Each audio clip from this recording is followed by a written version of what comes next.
Teacher उनको address कर रहा है तो ऐसी जगह बिठाए जहां पर जिस लेवल पे बच्चा टीचर की आवाज सुन सके या उनकी बात को सुन सके।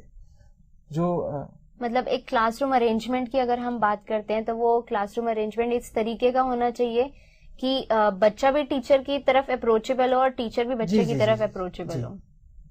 साथ ही साथ जो एक्टिविटीज हैं क्लासरूम की, टीचर को उन एक्टिविटीज को इस तरीके से मॉडिफाई करना चाहिए कि वो उन एक्टिविटीज में उन बच्चों को भी इन्वॉल्व कर सके जी, जो हियरिंग इम्पेयर्ड हैं, और उन बच्चों को दी जाने वाली स्कीम्स के बारे में भी टीचर खुद भी अवेयर हो और बच्चों को भी उन स्कीम्स के बारे में अवेयर करे ताकि वो उसका बेनिफिट ले सके। Making suitable adaptation in the curriculum transaction so that the children with disability learn according to their ability. Preparation of teaching aids, adaptation of teaching aid which will be help the children with disability can learn. Parental guidance and counseling and public awareness program through school activities, acquiring competencies which are essential in meeting the needs of children with disabilities, cooperating with resource teachers if resource room are available, collaborating with medical and psychological personnel, social workers, parents and special teachers, providing scope for cooperative learning among disabled and normal children. So जो classroom में teacher है वो curriculum को इस तरीके से adopt करे ताकि बच्चे जो हियरिंग इम्पेयर्ड बच्चे हैं उनको कठिनाई ना हो, यानी नीड बेस्ड करिकुलम बनाए। साथ ही साथ टीचिंग एड्स जो यूज कर रहा है उनको अडॉप्ट करे ताकि वो हियरिंग एड जो बच्चे हैं जी, उनके लिए भी वो यूजफुल हो। सपोज आप फिल्म दिखा रहे हैं तो उसको कैसे आप अडेप्ट करेंगे, क्योंकि बच्चे का जो हियरिंग लेवल है वो काफी कम है, तो ऐसे में आप उसमें फिल्म में कैप्शनिंग डाल सकते हैं, कैप्शंस दे सकते हैं ताकि लिखा हुआ भी आए, ताकि जो भी डायलॉग बोला गया है वो समझ सके। देन जो डिसेबल्ड बच्चे के जो पेरेंट्स हैं और दूसरे जो कम्युनिटी रिसोर्सेज हैं उनको भी टीचर भरपूर प्रयोग करे, उन पेरेंट्स को गाइड करे, उनके जो साथी हैं उनको भी गाइड करे, तो वो भी अगर अवेयर होंगे तो बच्चे के डेवलपमेंट के लिए अच्छा होगा। फिर रिसोर्स टीचर, साइकोलॉजिस्ट, साइकेट्रिक या थेरेपिस्ट वो जो सब हैं उनके लिए साथ साथ वो जो है कोलैबोरेट करे ताकि उनकी भी हेल्प ली जा सके, कोऑर्डिनेशन और हेल्प ली जा सके। फिर कोऑपरेटिव लर्निंग एक्टिविटीज टीचर जो है वो अपने क्लासरूम में शामिल करें। Conducting case studies and action research related to the specific problem of children with special needs, construction of achievement and diagnostic tools, adaptation and evaluation for children with special needs, nurturing the talent among children with disabilities, providing remedial instruction to the children who require it.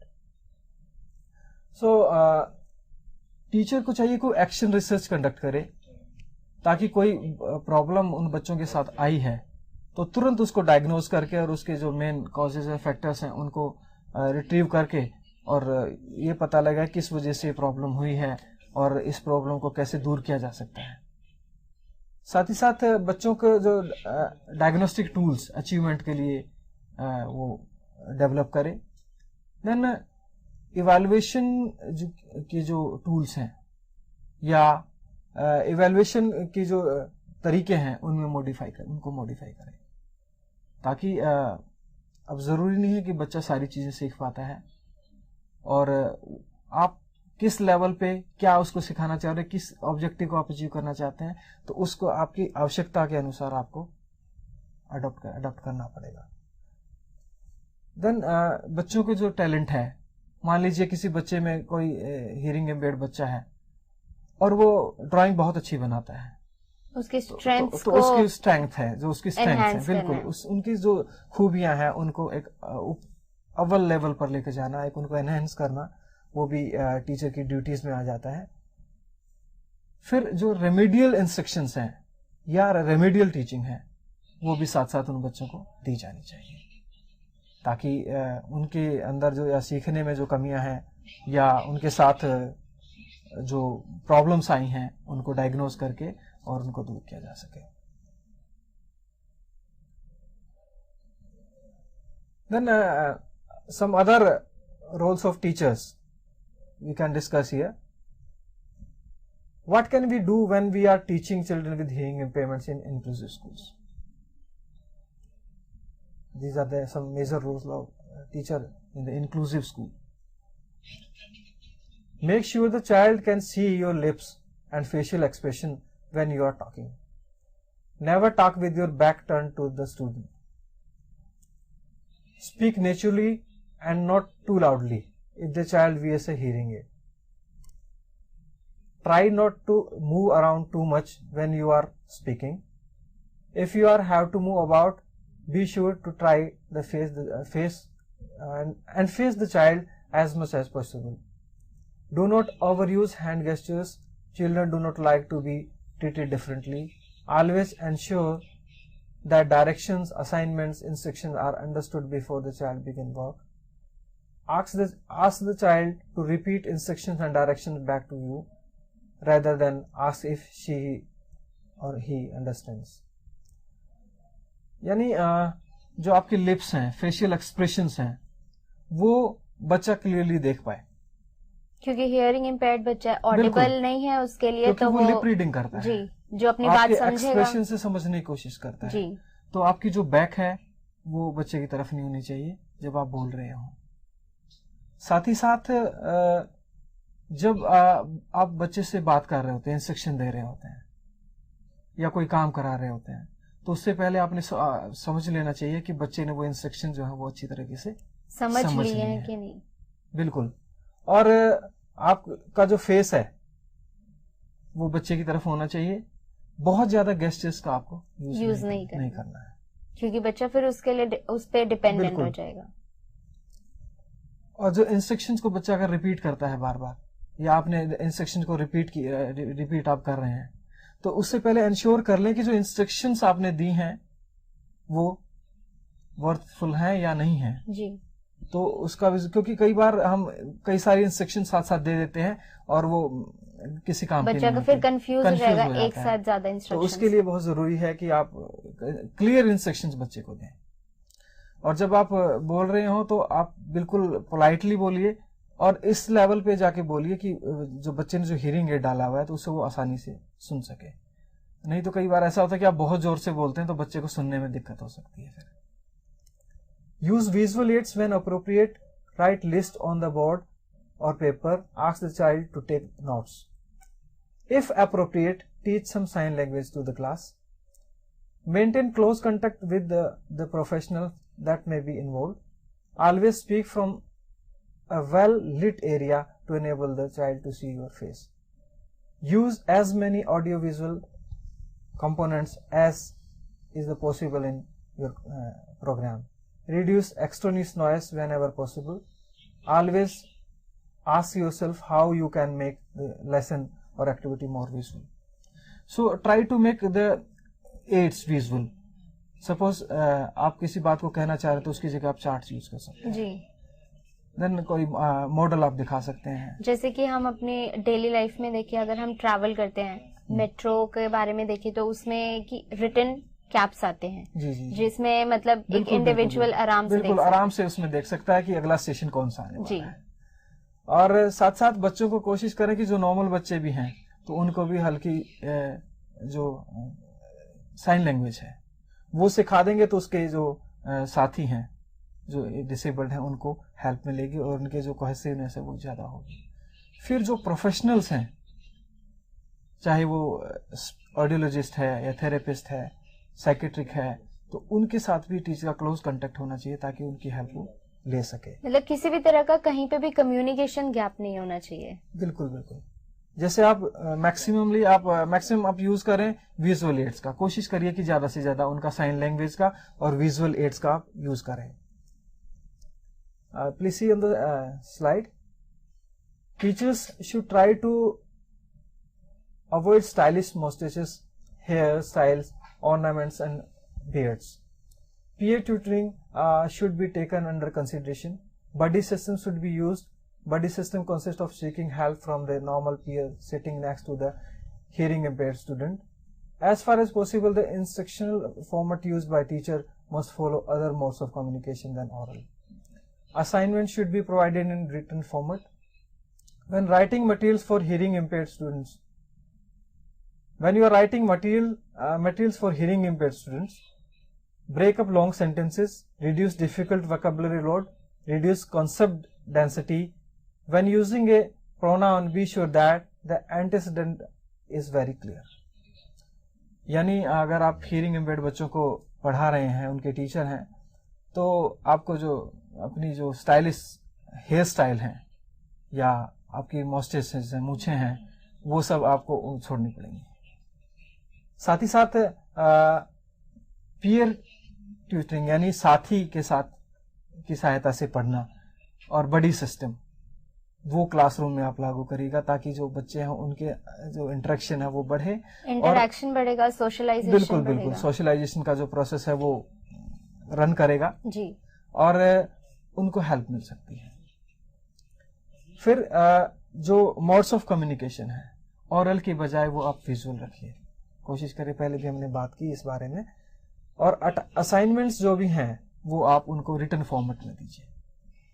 फिर जब language का आप use करें तो जो sentences होते हैं वो छोटे होने चाहिए, उनकी जो कठिनाई स्तर है वो कम होना चाहिए और कॉन्सेप्ट की जो डेंसिटी है वो कम होनी चाहिए. और साथ ही साथ जो प्रोनाउन का आप यूज करें, कोई भी आप जैसे सर्वनाम प्रयोग में लाते हैं तो वो बिल्कुल क्लियर होना चाहिए. मतलब किस कंटेक्स्ट में ये बात कही जा रही है. Clarity, specificity should be clear. बिल्कुल. When communicate, always face the student with a hearing impairment perspective. Get the attention of student with a hearing impairment before speaking and communicating, and always face the student. Adapt as many as activities as possible to the in a visual mode. Consider alternate activities that can be utilized with less difficulty for the student but has the same or similar learning objectives. Whenever possible, allow the direct access of manipulating material. Use flashcards for clarity in field exercises. Use an interpreter. यानी जब भी communicate करें तो हमेशा बच्चे की तरफ मुंह करके आप करें. ज्यादा से ज्यादा एक्टिविटी जो है वो विजुअल मोड में करवाई जाए. फिर स्टूडेंट्स के साथ जो एक्टिविटी आप करा रहे हैं, जो ऑब्जेक्टिव जिस ऑब्जेक्टिव को लेकर आप एक्टिविटी करा रहे हैं, तो एक्टिविटी ऑब्जेक्टिव वही रहे, आपकी एक्टिविटी का जो लेवल है वो थोड़ा सा सिंपल हो जाए या वो सरल बना दे. मतलब बच्चे को ध्यान में रखते हुए कि बच्चे का करंट लेवल क्या है, उसका हियरिंग लेवल कितना है और क्लासरूम अरेंजमेंट को भी ध्यान में रखा जाए. बिल्कुल. और इसके साथ एक बात और कि जो मटेरियल आप यूज कर रहे हैं क्लासरूम में, उस मटेरियल को आप बच्चों को मैनिपुलेट करने के अवसर दें कि बच्चे जो लर्निंग बाय डूइंग जो प्रोसेस है, क्रिएटिविटी है उनमें डेवलप होती है या उनमें जो थिंकिंग प्रोसेस डेवलप उनका जो पहल करने की जो आदत है, इनिशिएटिव लेने की आदत बढ़ेगी और उसके साथ साथ वो उसमें एक अपनापन टीचर के साथ डेवलप होता है. तो उनको जो मटेरियल है उसको मैनिपुलेट करने के अवसर दें. फिर कॉन्सेप्ट क्लैरिटी के लिए फ्लैश कार्ड्स का प्रयोग आप कर सकते हैं क्योंकि वो थोड़ा सा नजदीकी हो जाते हैं उनसे और जो चीजें नहीं समझ में आती तो फ्लैश कार्ड पे आप इन्फॉर्मेटिकली उसको दे सकते हैं. New trends in education of children with hearing impaired की हम अब बात करेंगे. जैसे कि सर आपने बताया कि there are different roles of functionaries and they are done with the help of agencies that provide education for the children with hearing impairment. और उसमें हमने देखा कि किस तरीके से एक फंक्शनरीज अपना पूरा प्लान वर्कआउट करते हैं बच्चे को ध्यान में रखते हुए, उसका एनवायरनमेंट, उसका classroom arrangement, group interaction, socialization, thinking process, creativity, ये सब फैक्टर्स को हम ध्यान में रखते हैं. इसी तरीके से हम पूरा प्रोसेस कैरी आउट कर सकते हैं. बाकी की डिस्कशन हम एक छोटे से ब्रेक के बाद करेंगे. This is time for a short break.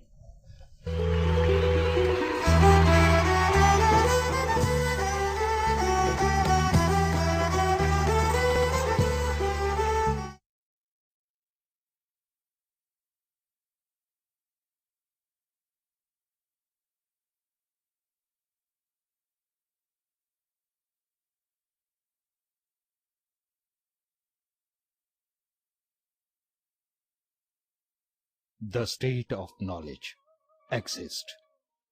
The will, the capacity, and method are usually the problem. मानसिक मंदता एक ऐसी विकलांगता है जो 18 वर्ष की आयु से पूर्व कभी भी हो सकती है, जिसमें व्यवहार अनुकूलता में कमी एवं बुद्धि क्षमता 70% से कम होती है।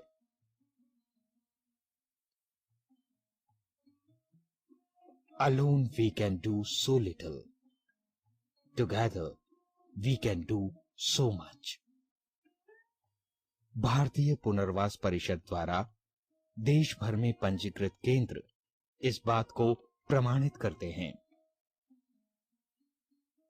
NIMH प्रादेशिक केंद्र नई दिल्ली एक ऐसा ही केंद्र है जहां छात्रों को प्रशिक्षण दिया जाता है।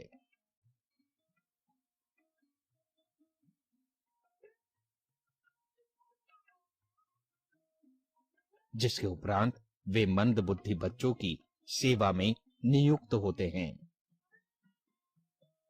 Classroom teaching, group teaching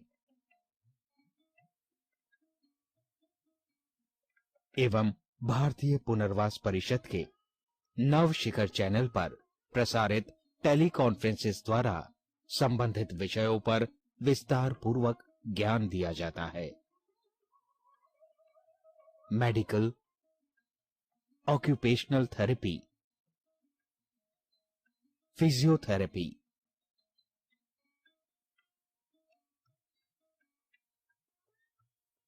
speech therapy,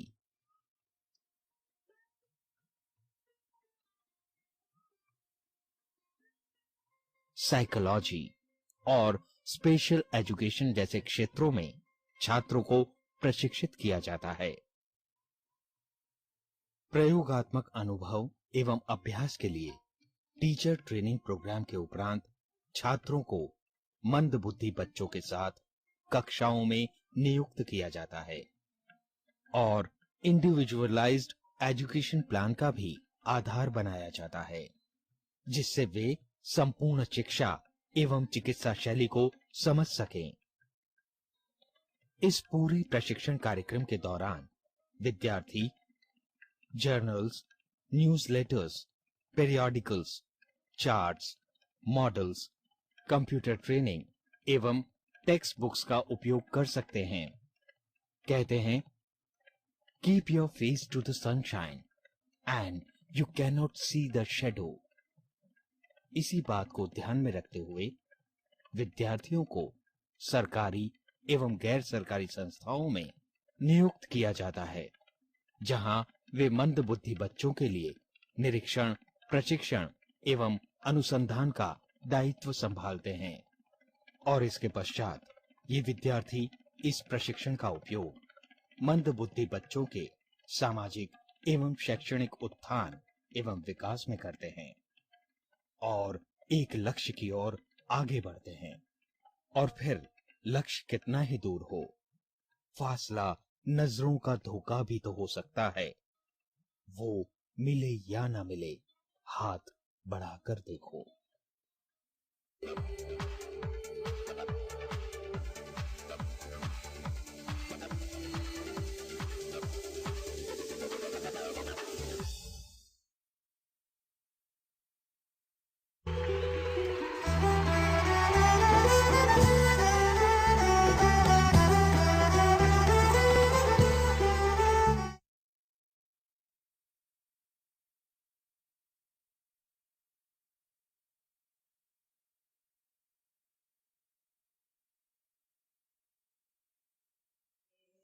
हम होंगे कामयाब, हम होंगे कामयाब, हम होंगे कामयाब एक दिन। ओ मन में है विश्वास, पूरा है विश्वास, हम होंगे कामयाब एक दिन।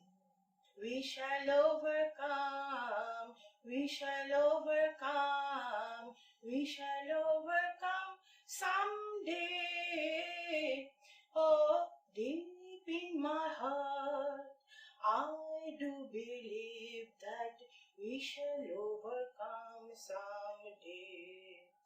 We shall overcome someday. We shall overcome someday.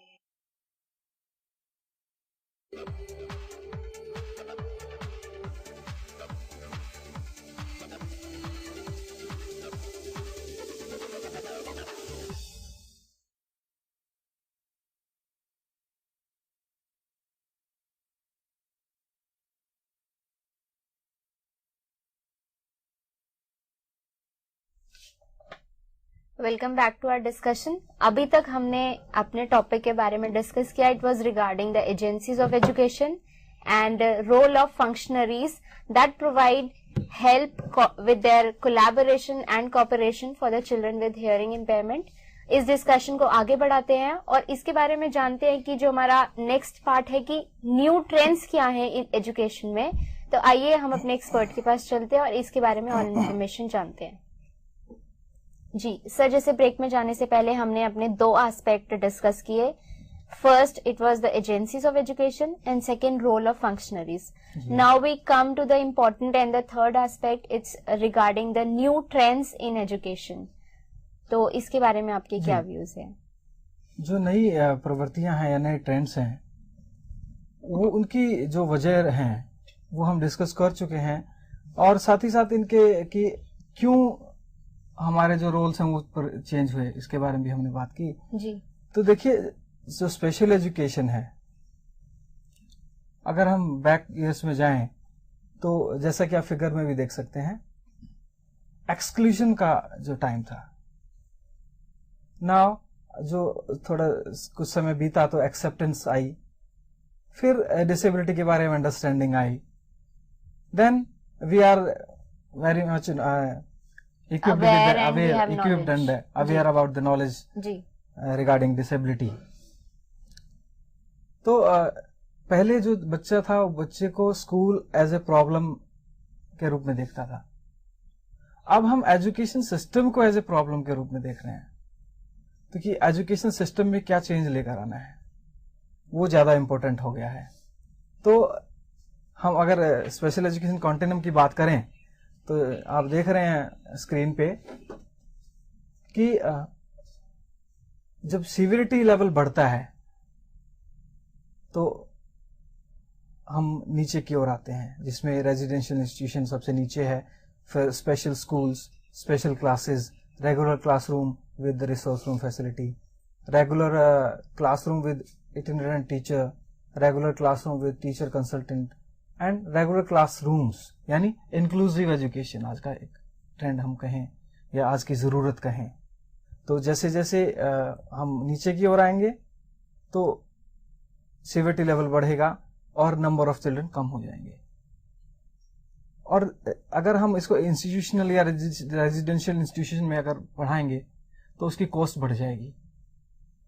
Then जो सोशल एस्पेक्ट है, तो सोशल एस्पेक्ट के बारे में जब बात करते हैं तो सोशली भी बच्चे में वो बातें या वो डेवलपमेंट नहीं हो पाएगा अगर उसको सेग्रीगेशन सेटिंग में पढ़ाएंगे।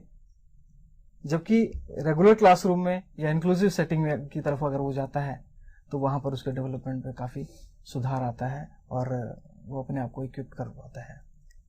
और जो एनवायरनमेंट है वो आप देख रहे हैं कि ऊपर की ओर जब जा रहे हैं तो एनवायरनमेंट इज लर्निंग एनवायरनमेंट जो है वो ज्यादा रेस्ट्रिक्टिव है रेजिडेंशियल इंस्टीट्यूशन या नीचे जब हम आते हैं पिरामिड में, और ऊपर जब हम जाते हैं तो वो लेस रेस्ट्रिक्टिव है।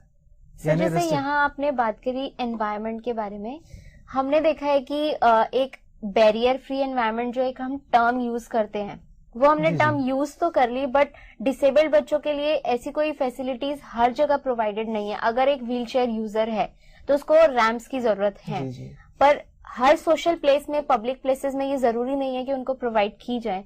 तो यहाँ पे मतलब ट्रेंड का हमने मतलब इनकलकेट कर दिया, बट एक उसका प्रॉपर प्रोसेसिंग देखिए इसमें कुछ समय लगेगा। जैसे जैसे लोग अवेयर होंगे या हम जो इंफ्रास्ट्रक्चर डेवलप कर रहे हैं धीरे धीरे, आप आ रहे हैं, जैसे आप दिल्ली में ले लीजिए, मेट्रो स्टेशन पे ले लीजिए, तो वहां पर ऐसी फैसिलिटीज धीरे धीरे वो दी गई हैं और धीरे धीरे दूसरी जगह पे भी वो बढ़ रही हैं।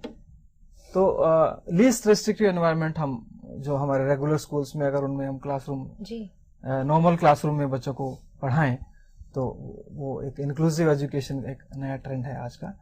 तो आप पाएंगे कि यहाँ पर जो कॉस्ट ऑफ एजुकेशन है वो भी कम हो जाएगी, और बच्चों का जो सोशल डेवलपमेंट है और जो दूसरे बेनिफिट्स हैं वो भी इंक्लूसिव एजुकेशन के वो बच्चे ले पाएंगे, और नंबर ऑफ चिल्ड्रंस भी इस क्लासरूम में ज़्यादा हो जाएंगे।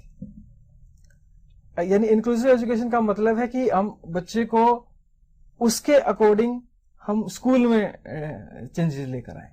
आप फिगर में भी देख रहे होंगे कि उसी को डिनोट करता है कि बच्चे में चेंज ना ला करके एजुकेशन सिस्टम को ही बदलें, उसमें ही चेंज लाए, ताकि बच्चा अपनी जो कैपेबिलिटीज हैं, एबिलिटीज हैं, उनके अकॉर्डिंग अपने आप को डेवलप करे। इंक्लूसिव एजुकेशन के कुछ एलिमेंट्स जिनके बारे में बात करेंगे। Inclusive of all the children with hearing impairment in the schools they would attend if they had no disability. Representation of children with diverse ability in school and classroom in natural proportion to their incidence in the district at large. Zero rejection and heterogeneous grouping. Age and grade appropriate placement of children with hearing impairment. Site-based coordination and management of instruction and resources. यानी बच्चे को ऐसा environment देना कि अगर वो disable ना होता जब उसको मिलता, तो वो इंक्लूजन है। फिर जीरो रिजेक्शन की हम बात करते हैं, और साथ साथ डाइवर्स एबिलिटी के बच्चे हैं वहां पे हेट्रोजीनियस ग्रुपिंग, तो नॉर्मल बच्चे भी हैं वहां पर और डिसेबल बच्चे भी हैं, तो सभी साथ रहें। और साइट बेस्ड कोऑर्डिनेशन, यानी जो रिसोर्सेज हैं या दूसरी चीज है उनके बीच में कोऑर्डिनेशन हो और रिसोर्सेज का अच्छी तरीके से मैनेजमेंट हो।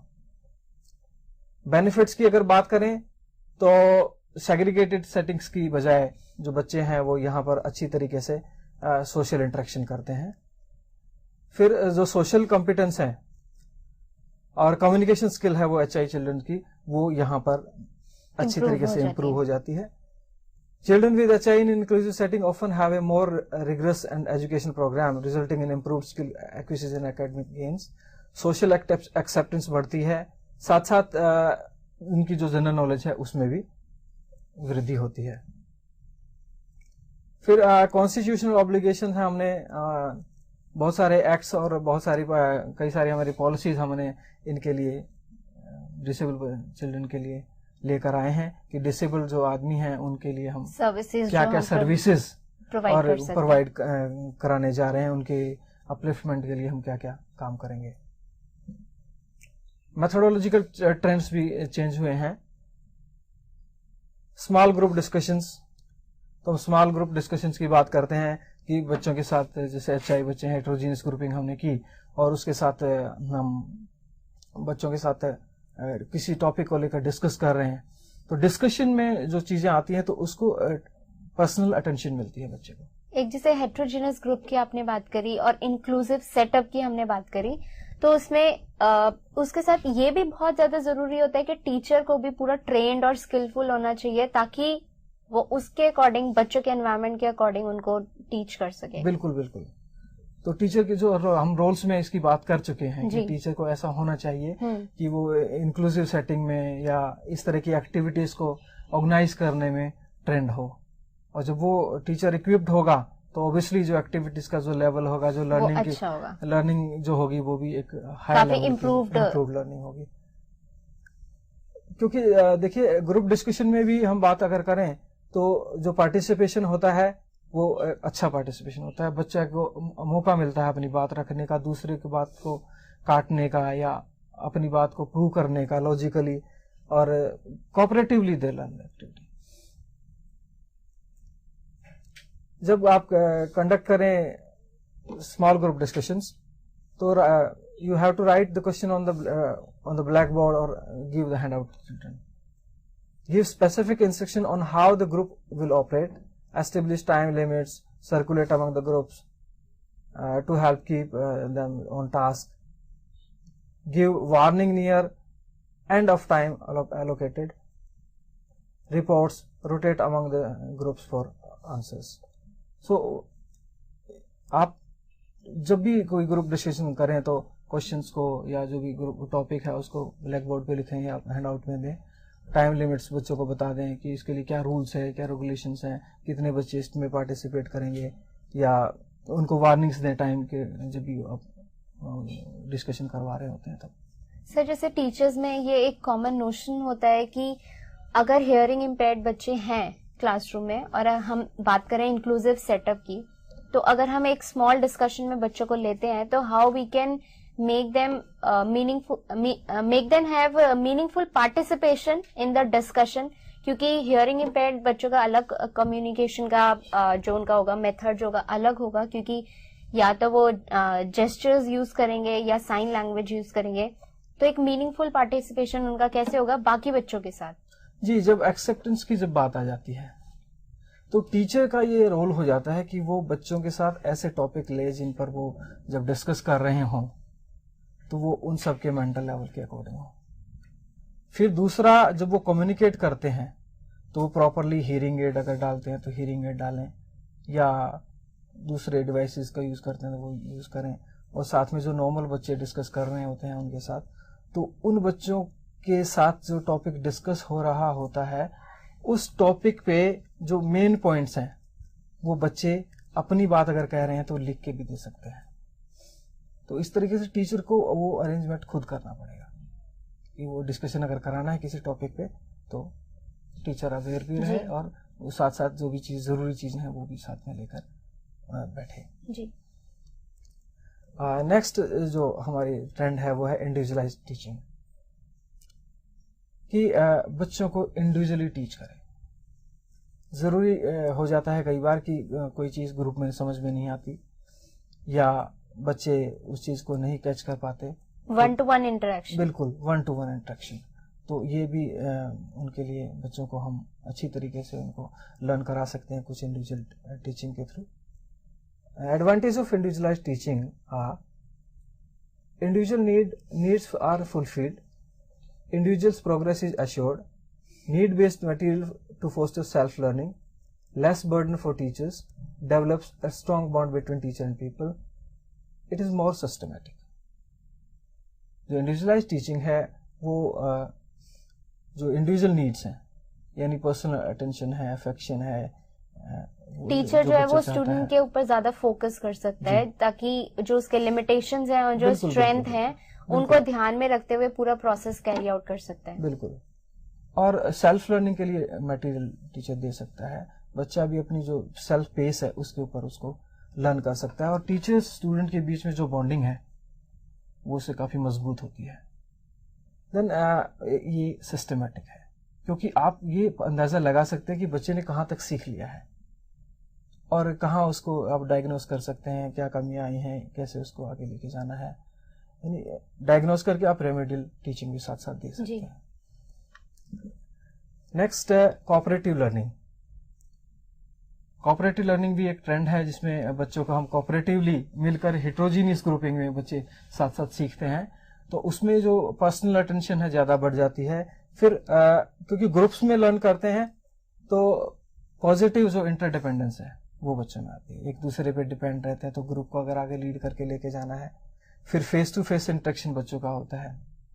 Then clearly perceived individual accountability and personal responsibility to achieve the group goals, so everybody is accountable for the success of the group. तो कोऑपरेटिव लर्निंग में कि बच्चे को लगता है कि मैं रिस्पॉन्सिबल हूं अपनी टीम के लिए, तो वो वर्क करता है। Frequent use of relevant interpersonal small group skills, so the interpersonal relationship जो है वो काफी स्ट्रांग हो जाता है। Frequent and regular group processing current functioning to improve the group future effectiveness, यानी हर एक दूसरे का जब डिपेंडेंसी हो जाती है तो सारे ग्रुप मेंबर्स हैं बच्चे को ट्यूट करने की भी कोशिश करते हैं, उसको हेल्प भी करते हैं, तो साथ साथ ताकि ग्रुप को आगे ले जाया जा सके। फिर कुछ टेक्नोलॉजिकल ट्रेंड्स हैं, बहुत सारे, हम कुछ सारे जो ट्रेंड्स हैं उनकी तो हम बात नहीं करेंगे, इसके लिए मुझे लगता है कि अलग से जो है प्रोग्राम ऑर्गेनाइज होना चाहिए। कुछ की हम बात यहाँ पर कर रहे हैं। इसमें hearing aids, auditory training devices, computers, alerting devices, captioning, telecommunication devices, cochlear implants, ये कुछ सारी चीजें हमारी हो सकती हैं टेक्नोलॉजिकल यूज में जो जिससे हम अपने हियरिंग इम्पेयर्ड बच्चों की जो लर्निंग है उसको एनहांस कर सकते हैं।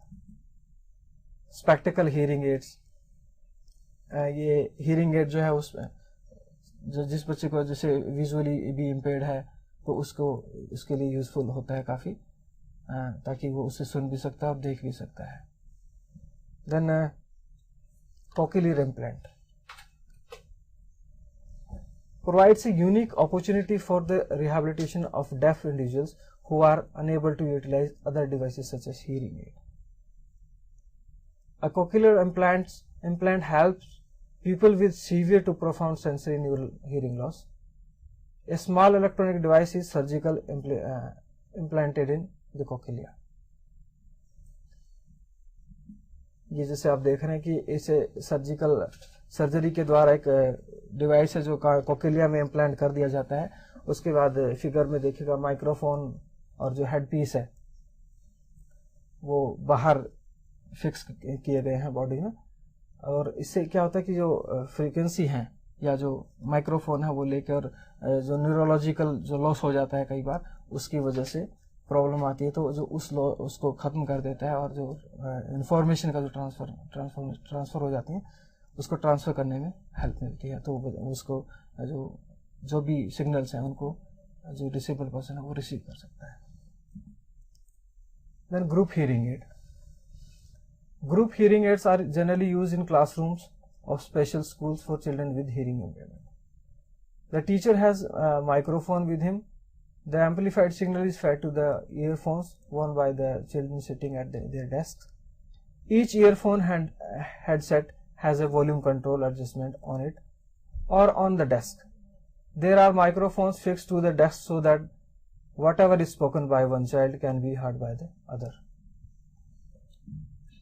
ये इस तरीके से एम्पलीफायर होता है, टीचर के हाथ में माइक होता है और एम्पलीफायर से मिक्सर में जाके माइक स्टूडेंट्स जो बैठे होते हैं उनके साथ भी वो माइक्स लगे होते हैं और उनमें वो बोल सकते हैं, और जो वॉइस का जो डिस्टर्बेंस है वो मिक्सर के द्वारा खत्म कर दिया जाता है, ताकि जो एक 7-8 बच्चे एक डेस्क पे अगर बैठे हुए हैं वो अपनी बात भी रख पा रहे हैं अपने माइक्रोफोन के द्वारा, और जो स्पीकर्स हैं उनके द्वारा टीचर की बात भी यानी हियरिंग एड जो लगा हुआ है समझ पा रहे हैं। ये ग्रुप हियरिंग एड की जो टीचर यूनिट है, the teacher unit is teacher's unit in each classroom has the control all the people units. Any teacher can control the people units. Teacher can control the sensitivity level of microphone in order to have the best output level to the people units. The children's desk, ये आप figure में देख रहे होंगे, group hearing aid. The children's desks are arranged in a horseshoe shape unit. There are 10 sets of pupil unit on the desk. Each set of hearing aid has a headphone and a pupil unit. Hearing impaired child can adjust the volume tone according to their needs. So headphone and pupil unit. This is the headphone and pupil unit on your screen. Now another trend is induction loop system. In induction loop system, the amplified electrical signal is made to run through a loop of wire which may be enclosed in the walls of the room and worn as a neck loop by the user. The electromagnetic field generated around the wire can be picked up by the hearing aid kept in the telecoil position and reconverted to amplified sound which the person with hearing impairment can hear. ये जैसा आप देख रहे हैं classroom में कि induction loop system है, ये इसमें इलेक्ट्रोमैग्नेटिक वेव्स जाती हैं और टी पॉइंट पे सेट करना होता है अपने हियरिंग एड को, जो भी डिसेबल बच्चा नीचे बैठा हुआ है, और वो जो वेव्स है फिर वो उसके एम्पलीफाइड वे में बच्चा उसको सुन पाता है। These systems have been installed at ticket booking counters of railway stations in some of the major cities of India. This would enable the person with hearing impairment to communicate across the counter without being disturbed by noise. The listener would have to wear his own hearing aid, set it to T position. जैसा हमने पहले बात की, induction loop system are also used commonly in special school for the hearing impaired. तो induction loop system जो है उसमें T point पे हम उसको सेट करते हैं हियरिंग एड को, तो उसे वो सुन पाता है। रेलवे स्टेशन पे या दूसरी जगहों पे हम इनको सेट करने की अभी कोशिश चल रही है, ताकि जो हियरिंग इम्पेयर्ड बच्चे हैं वो उसको या व्यक्ति हैं वो उनको फ़ायदा उठा सकें। और जो भी इंफॉर्मेशन मान लीजिए रेलवे स्टेशन पे दी जा रही है या किसी कॉन्फ्रेंस हॉल में आप उसको यूज कर सकते हैं, क्लासरूम में यूज कर सकते हैं। Next one is frequency modulated system यानी FM system. FM system are probably the best system to combat the effects of noisy environment.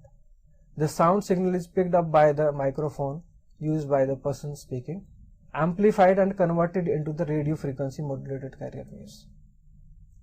यानी जो फ्रीक्वेंसी मॉड्यूलेशन है वो इसमें किया जाता है ताकि जो नॉइजी एनवायरनमेंट है उस नॉइजी एनवायरनमेंट की जो डिस्टर्बेंस है उनको दूर किया जा सके और जो वॉइस है वो क्लियरली हमारे जो सुनने वाला है उस तक पहुंच जाए। They are transmitted to a personal receiver worn by the person with hearing impairment. The receiver converts the signal to audible sound. These systems provide very good sound clarity even in the presence of room noise. FM systems are however expensive. यानी जो receiver पहना जाता है hearing impaired के से उसके through जो है वो वॉइस को रिसीव करता है और क्लियरली रिसीव करता है, क्योंकि जो रिसीवर है वो उसको सिग्नल्स को ऑडिबल साउंड्स में कन्वर्ट कर देता है और वो बहुत क्लियर होते हैं। साथ ही साथ एक अच्छा साउंड जब मिलता है तो सुनने वाले को परेशानी नहीं होती और वो उसको एक तरह से कॉम्प्रहेंड करने में कॉम्प्रिहेंड करेगा तो फिर उसको प्रॉपर्ली इंटरप्रेट भी कर सकता है। ये फिगर में आप देख रहे हैं कि फ्रीक्वेंसी मॉड्यूलेशन सिस्टम का जो कैसे वो रिसीवर्स के साथ यहाँ से टीचर से जैसे वॉइस जाएगी किस तरह से कनेक्ट किया जा सकता है, मॉड्यूलेट होके रिसीवर तक पहुंचेगी और क्लियरली वो उसको परसीव करके जो है समझ सकता है और अपनी बात को इंटरप्रेट कर सकता है। Tele typewriter, a tele typewriter and is also referred to as TDD, telecommunications devices for deaf. Tele typewriter में क्या होता है कि आप जो भी सिग्नल आपने देना होता है वो आप उसको टाइप कर देते हैं और टाइप करने के बाद वो सिग्नल्स जो है वो इलेक्ट्रॉनिक सिग्नल्स में चेंज होके थ्रू टेलीफोन वायर वो जो है दूसरा जो जिसके दूसरे व्यक्ति को आप मैसेज देना चाहते हैं उसके पास पहुंच जाता है और वो फिर उसको या तो स्क्रीन पर देख सकता है या उसका एक प्रिंट आउट भी ले सकता है।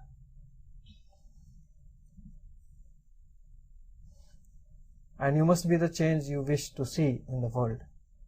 You be the change. You have to be.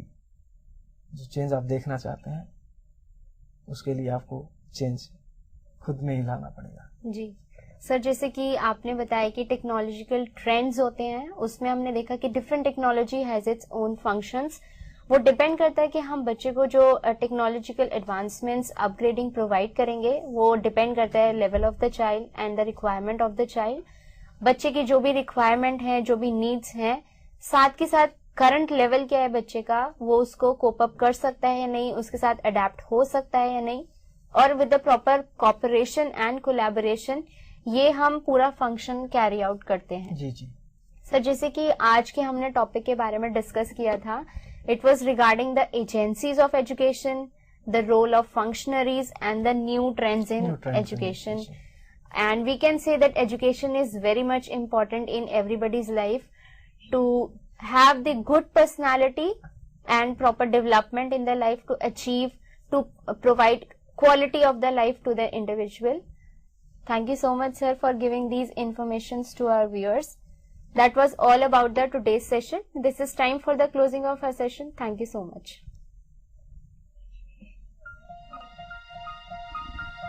Slides होगी भी सर?